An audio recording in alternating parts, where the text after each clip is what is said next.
Bonsoir, Bonsoir. vous allez bien? Très bien, et vous? Et bienvenue pour ce nouveau retour de lecture. Oui, merci. De quoi allons-nous parler aujourd'hui? Du voyage de Silka par Heather Morris, Très bien, que l'on connaît aussi pour... son tatoueur d'Auschwitz. Très bien, le pitch, je m'y colle. Donc Allez, Silka, vas-y, ça te plaît. oh oui, 1942, camp d'Auschwitz, elle réussit à s'en sortir, elle a 19 ans. Le camp est libéré par les Russes, malheureusement pour elle et pour d'autres aussi. Vu qu'elle parle plusieurs langues, elle va être taxée d'espionnage. Donc du coup, punition, bam, goulag pendant 15 ans.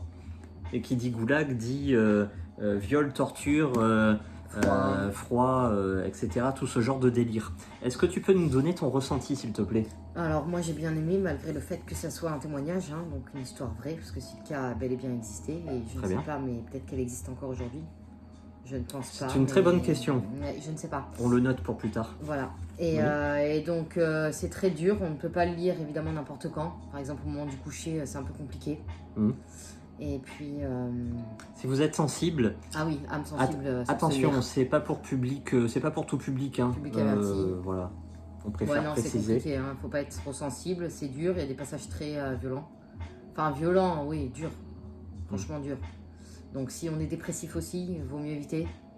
Si on n'est pas bien dans sa tête. Après voilà. Ce qui est beau, c'est que dans ce livre, quand même, Silka, elle partage quand même son espoir. Hein. Elle a de l'espoir, il y a de l'entraide. Voilà. Hein. Au début, bon, évidemment, au goulag, elles sont pas toutes copines, mais au final, il y a de l'entraide, il y a de la compréhension. Moi, j'ai tenté. J'ai lu 80 pages, ça ne m'a pas plu. Ça t'a pas plu? C'est pas pour moi. Voilà. Parce que moi, j'aime bien vibrer, me passionner, apprendre des choses, me divertir, changer d'autres horizons. Bref, et ça, c'est un vrai enfer. Ça veut dire que sur Terre. Chaque page, c'est une noirceur incroyable. Donc au bout d'un moment, on aime bien. Moi, j'aime bien, tu vois, quand c'est noir, mais après, t'as des envolées. Le pire, c'est que c'est noir, mais c'est vrai, quoi. Tu vois, t'as du noir fictif, ça dérange pas trop. Mais là, c'est réel. Donc non, c'est pas trop ma tasse de thé. Voilà, hein, je vais essayer autre chose. Est-ce que nous pouvons le conseiller? Oui, on peut le conseiller, évidemment, pas aux âmes sensibles. Aux curieux, hein, à ceux qui aiment l'histoire.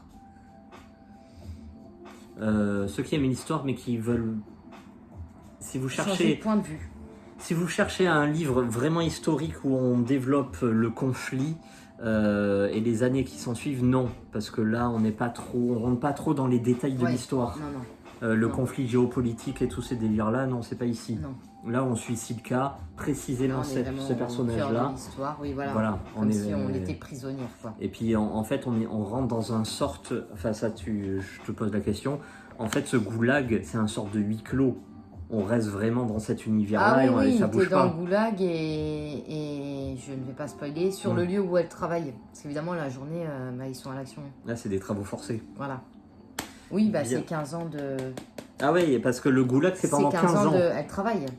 Oui, tu l'as dit, je crois, 15 ans, non non, je l'ai dit, Bon, c'est 15 ans. Elle prend 15 ans de peine en plus de Auschwitz, comme si ça suffisait pas. Elle s'est pris 3 ans de camp de concentration et là, bam, 15 ans de goulag. Être libérée, donc là, elle attend les 15 ans pour encore être libérée. Donc c'est pour ça que je dis qu'elle a de l'espoir, hein, parce que c'est de l'injustice et elle y croit encore. Donc tout le sel de l'histoire, en fait, c'est l'humanité de ce personnage et son courage qui est admirable et hors du commun. Pour ses collègues.